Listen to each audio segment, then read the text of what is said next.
Harvardda qutaran dostum məni bu günlərim öz verilişinə dəvət eləyibdi.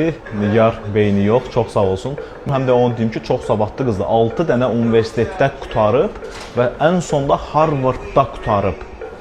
Və o, biz həmişə elmi androloji, sosial söhbətlər aparanda onunla deyir ki, Harvardda qutarmağın kayfı təmiz başqadır.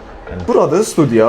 Bəli, burada çəkirik. Nigar xanımın bütün verilişləri burada olur. İndi mən artıq keçəcəm studiyaya, içəri keçəcəm. Bura kulisdir. Mən getdim verilişə, çıxanda görüşərik. Mənim oğlum olsa, mən onun atası olmayan bir qızı ala bilmərəm. Çünki mən elə ailəmdən, doğulduğum ailədə görmüşəm ki, evin kişisi kişi olmalıdır.